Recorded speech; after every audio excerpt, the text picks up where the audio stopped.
Hey, what's going on guys? Andrew here from Fitment Industries, and we're going to talk about some airlift components for noobs. So if you're new to airlift, not a problem. We're here to help you guys out, make an informed decision about some of the components and then some things to consider when you're installing the actual kit on your vehicle. Now, we get a lot of frequently asked questions sent to the page. A lot of people will comment things on a lot of our ads and things for airlift, asking a lot of different items. So we're going to cover some of those things, hopefully help you guys out when you're purchasing a kit. Now, I could actually talk for days and days about different topics and things here and go into a lot of detail. So I'm gonna try to just touch on certain things to give you guys a general idea. If you need any additional help, shoot us a message, shop@fitmentindustries.com, and we will certainly go into detail and get you guys all of your questions answered. Let's check it out. Choosing the proper management. Now there's two options with airlift performance. You have V2 or you have 3P/3H. I'll put those in the same category. Now V2 is a little bit older system. It's going to do the same exact functionality as 3P and 3H. 3P and 3H are essentially just the newer system that you would run into. So on my all-track here, I'm running 3P. There's a couple dudes at our shop here that are running V2. Now, what are the pros and cons of each? Of course, what is your budget is kind of the main thing that I would ask you. If you're looking for something that's a little more inexpensive, V2 is a great option. It's a little bit smaller controller, a little more analog functionality, but it's going to have 8 different presets on it. You're going to be able to raise your car, lower your car, look at your tank pressure, essentially everything that you can do with the newer one. The newer one is just that, a little more fancy. One of my favorite features about 3P, what kind of drew me to it, is the application-based system. So the application will actually mimic your controller inside the vehicle, so you can air the car up, air it out. All of your presets, tank pressure, everything is located on the application and just mimics that right to your screen. Now, cool thing that is available for Apple or for Android, so depending on what your phone preference is, you can rock either one. Now, the other things that you'll run into with these two different kits, back to price point, is if you're a little more price driven, V2 is more inexpensive. If you run over to 3P, you're gonna pay a couple $100s more. Now, it's a little more accurate system, and then the manifold itself is actually a little bit different than the actual V2 manifold. So we'll show you a photo of each, and then we can kind of compare, and I'm gonna jump into that in just a minute here. Now, V2 does not let you have the functionality to run that to your cell phone. Now, do you have to do that? No, but I thought that was kind of cool because there's so many different applications now that link up with smartphones and all this kind of different stuff, watches, all the different apps. So I thought that was kind of a cool feature if you're at a show or something and you just want to stunt, air out the car. Or my other thought too is that worst case scenario, if the controller craps out, you can always air up from the application on your cell phone.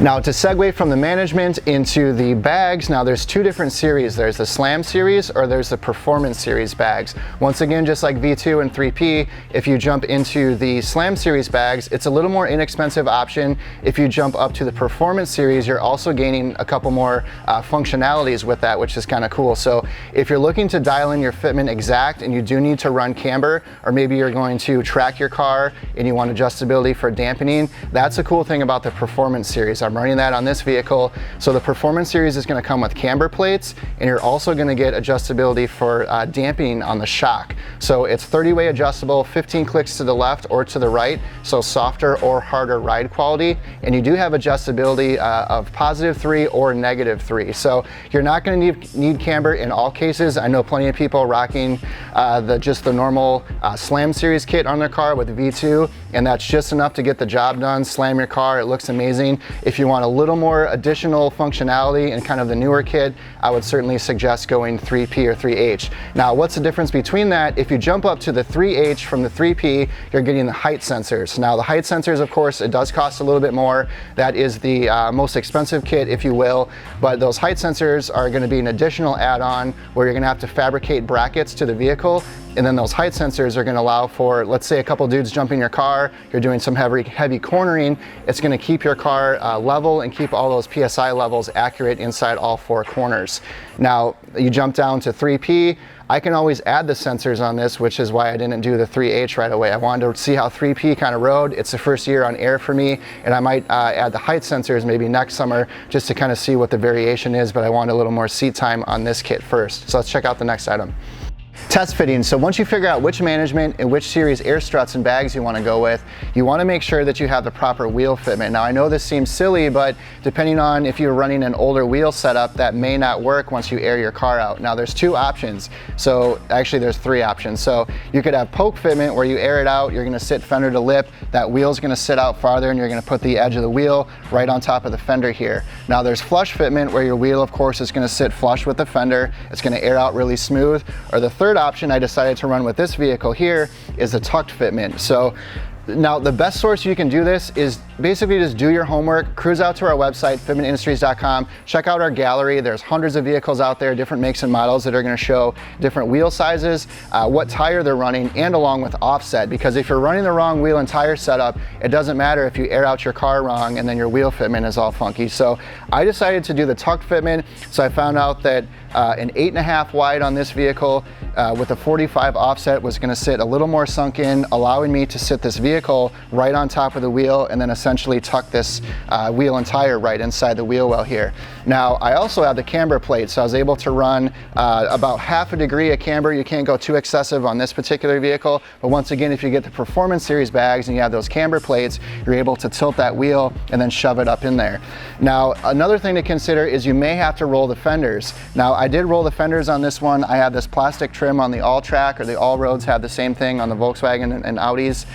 So I actually rolled the inside of the fender, allowing me just a little more room here to sit this vehicle all the way down. So this is zeroed out on my car here, and it's tucking this big massive 20-inch wheel. Now the wheel diameter is not going to matter, more or less as it is that you want to be concerned with the width and then the offset. So this is a plus 45, which is typically a pretty flat face on this one, and this thing is just sunk all the way in. Now you may want to consider removing some fender screws, and then sometimes people will take out the wheel well liners inside here, allowing that wheel to just fit a little more snug up inside there. Now I took out 2 screws inside here so those aren't rubbing on my tires, and then I decided to leave the fender liners in so there's not a bunch of junk flung up around here inside the motor.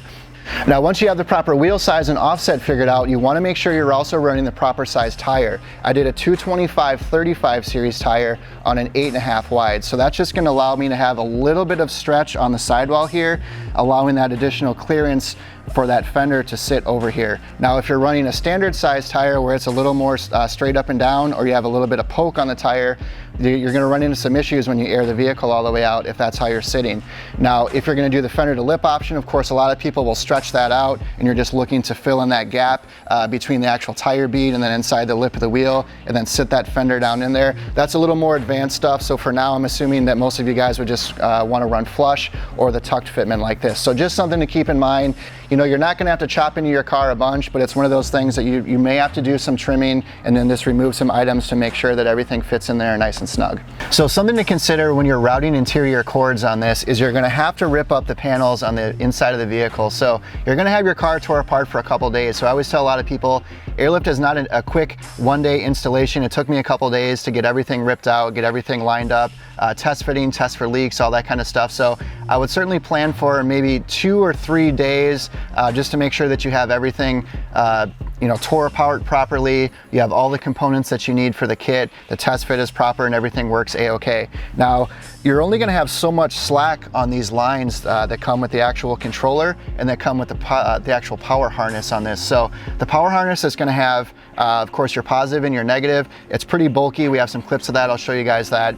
And you're going to run that from the back of the management through the back seat all the way through the door sills. So I had all this stuff tore up through the firewall, and then of course to your battery. So something to consider is, I think I have one on me here, handy dandy plastic pry bar. You can't go wrong with one of these. It's not going to foobar all of your plastic interior. You're going to be able to get in there, pry that stuff up, and then make sure you have everything tucked away cleanly. And I certainly suggest is just doing it right the first time. I've seen some people where they just kind of run the cords, kind of hodgepodge, and it looks messed up. Spend the time, do it proper, put it through the door sills, make sure everything's lined up, make sure not to pinch any wires in between some of those clips down there. Sometimes that can happen, and make sure that the casing on the wire, nothing is scratched on that wire. You don't want any metal exposing, touching the frame, or you would have an issue where that wire would ground out.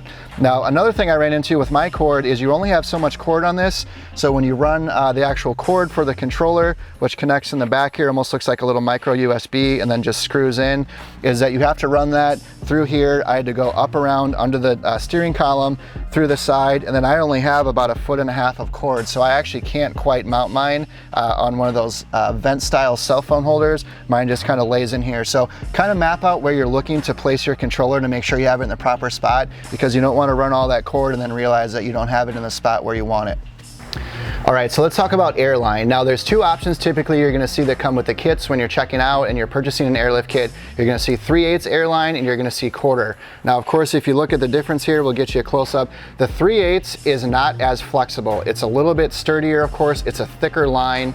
And then if you look at the quarter, it's just a lot easier to bend. Now, you want to take that into consideration when you're running the lines underneath the car, because this quarter just bends easy. So when you're kind of routing up around the exhaust, some of the plastic panels over your suspension components, and then into the rear bags and things like that, it's a lot easier to run this. It's a little bit harder to do that 3/8 line. It just isn't easy to work with.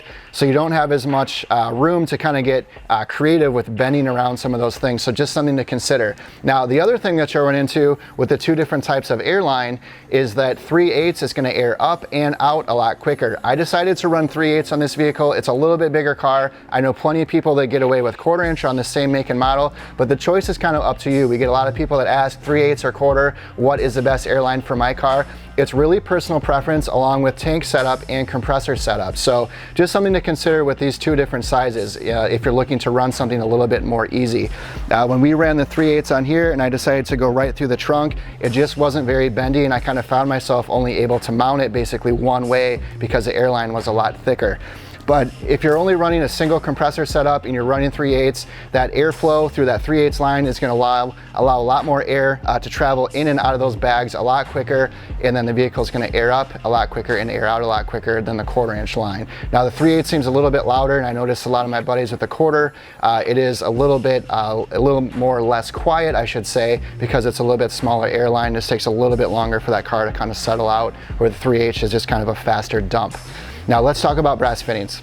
So for brass fittings, you're going to see two different styles. You're going to see the threaded fitting here, which is all brass, and typically there's two different styles. This one is threaded on one side, and then basically the airline is going to insert into the other. There's a lot of different adapters and things you're going to need, and then there's also a push to connect style here, where the airline is just going to push right in, airline pushes right into the other side, and they're literally just that, push to connect. They're very simple to use. Now, I would strongly suggest keeping some additional fittings inside your vehicle. I ran into an issue where I blew a leader line. Where did I put that? When I was at a car show out of state, it literally yanked right out of my car. And stay tuned, because we're going to talk about an additional video for Airlift maintenance in an upcoming episode where I'll get more into that. But I would strongly suggest keeping additional parts in your vehicle. It's a suspension setup where there's so many different components and things that could possibly go wrong. It's just an extra backup and kind of a peace of mind thing to have extra parts in your car if you need them. So thank God I had an extra piece of airline and some additional fittings to kind of make a makeshift leader line to be able to drive myself 7 hours back home. Now these parts here, I wouldn't call them too expensive. They're kind of a moderate price point, but you can spend a decent amount of money on fittings. So whether you're running 1/4 inch or 3/8, I would just buy a bag of them. Here's my little goodie bag here. I keep this along with a couple other bags with some straights, some elbows, some T-fittings, things like that. And I literally just keep them in my vehicle. If I run into any issues, they're there. I can jack the car up on the side of the road, fix what I need to, and I'm on my way. So I would highly suggest that. You're also going to need a line cutter. Now this is going to come with your Airlift kit, and a lot of people are thinking, why can't I just use a razor blade? Why can't I just use a pair of side cutters? Side cutters have a tendency to kind of crimp that airline, where if you look here, we'll get you a close up. It's literally just a sharp V-shaped razor blade, and you're going to be able to get a nice clean cut, because you don't want to insert your airline where it's all janky at an angle. So when you're cutting, you want to make sure that you get a proper vertical or horizontal, depending on however you're holding it. You want a straight cut. Now the last cut I did here, I was just looking for a dump piece on my exhaust, so it's kind of crooked. That's not what you want here. You want something extremely straight so it fits nice and snug up into that fitting and you don't have any leaks. Now the other extremely important part about air fittings is to make sure that you have them wrapped up properly. You don't want any leaks, so want to make sure that you jump out and get a nice pipe sealant, which you're going to basically just lubricate, get everything around there on those threads, goop them up really good. Or they also make a tape. Unfortunately, I don't have one. I'll drop a photo of it. It's Teflon tape. It comes in a big roll and you simply wrap it around, pull it out. It's extremely easy to use. Now I actually went ahead and did both. I make sure that mine were taped and I put a little bit of the goop on there, threaded everything into the tank and made sure I didn't have any air leaks. If you don't do this, you're gonna probably run into some issues where you're gonna have some air seeping through the threads there and you're gonna have leaks. You absolutely do not want leaks. So make sure you go out, get some tape, get some of the pipe sealant. It's a couple bucks, it's not that bad. It's well worth the investment. Another thing I would strongly suggest is to lay out all of your fittings and make sure that you have all the fittings that you need. I didn't realize I needed a couple adapters to go from the end of the check valve on the compressors because I was going into a 3/8 on the end of the end port tank. So something to consider, just kind of lay out all the pieces, make sure you have everything there because you don't want to run into an issue where you're halfway through the install and then you don't have all the right brass fittings that you need. Now here's something interesting that I ran into personally, and a couple buddies had the same problem. Now Airlift is going to give you kind of this little flexible 1/4-inch hose that's going to go on the bottom side of your tank, and then this is basically the drain hose that comes with it. Now there's a few different options for the drain hose that you can do. You could run a Schrader valve on the end. I'll show you guys mine in just a minute. It's kind of just a dump valve I have on mine that's going to allow all of that additional moisture and condensation that builds up inside the tank. You're going to want to empty your tank. I do mine maybe just every 2 weeks or so, or if I'm at the gas station filling up, I'll just kind of dump it out to remind myself you don't want all that water building up in the bottom of your tank here. Now the issue we had with this hose is a lot of them blow. I had a buddy with a WRX that ran this and he heard a loud bang, and what happened is the pressure from the tank, I should say, that ran down inside the tube and then to the fitting, it literally just blew. So this tube that it comes with is basically just made to drain that condensation out of the bottom, but what I would highly recommend is switching over to a 1/4-inch piece of airline because it's a lot stiffer, it's a lot more durable than this little flimsy silicone hose. So just something to consider because you may run into issues with the silicone one that comes with it. So I would highly recommend just swapping that bad boy out.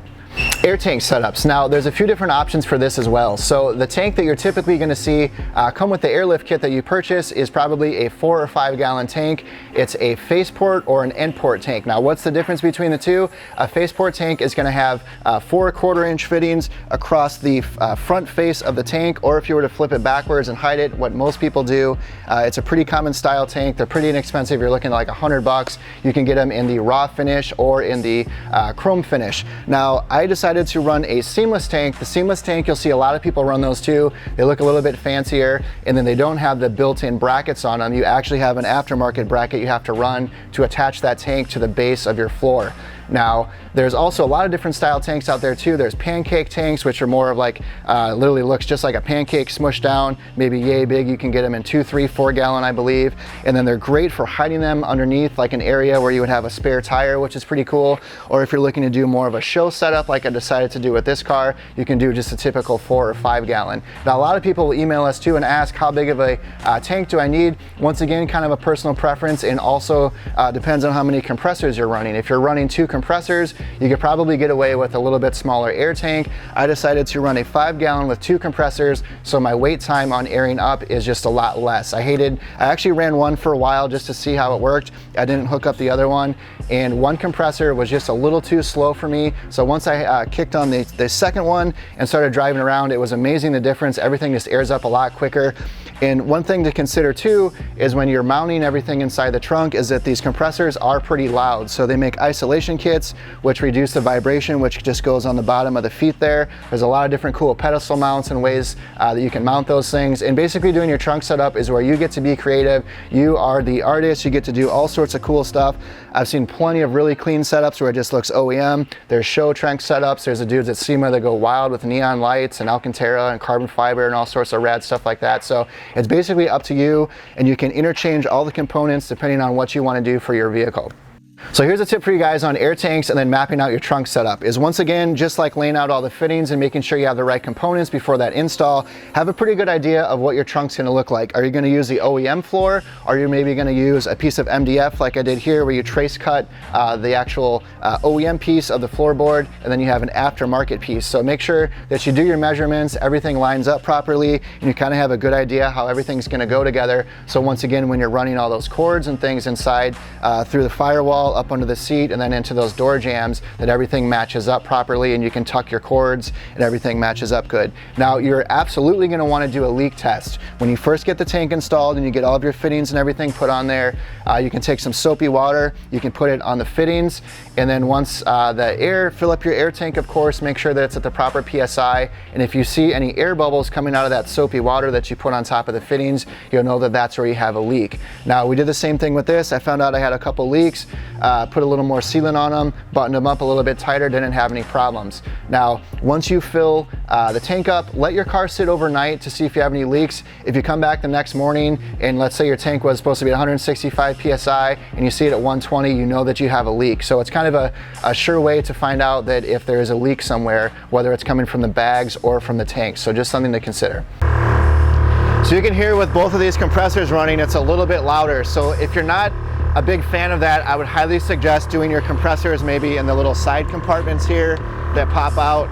You can hide them in there. Of course, that carpeted section is going to keep them isolated and the sound's going to be down just a little bit. Otherwise, put them underneath your trunk setup and then you won't hear all that additional noise. I don't really mind it. I wanted more of a show setup so it doesn't really bother me, but just so you guys know, they certainly can be kind of loud when you're driving home at 2 in the morning and then you hear them kick on to fill up that air tank. So one quick thing I want to point out to you guys on the actual Airlift manifold here, this is a 3P manifold, is you're going to have your inlets for your airline here. So left front, left rear, right front, right rear.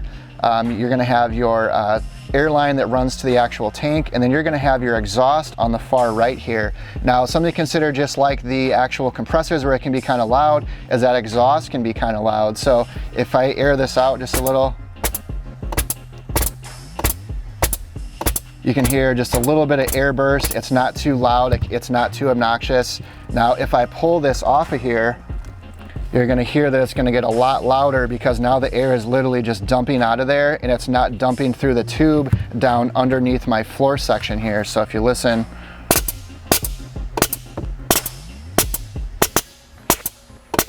quite a bit louder. So just something to consider. So if you guys run your kit, you get everything set up and you hear the air in the back that it's extremely loud, you can always just put a piece of your 3/8 or 1/4 inch airline, depending on whatever you're running with the actual inserts here. Just run that underneath your floor section and then that won't be as loud. All right, guys, that's going to be it. Airlift for Noobs. Let us know what you guys think of this one. Drop a comment below. We are looking to get to 50,000 subscribers with your help. And stay tuned. We are going to do a follow-up video that talks about routine maintenance owning an Airlift kit. Now, if you guys are looking to bag your car, we are the plug on Airlift. Cruise out to fitmentindustries.com/Airlift. Get yourself a kit and build today. We'll catch you guys next time. Peace.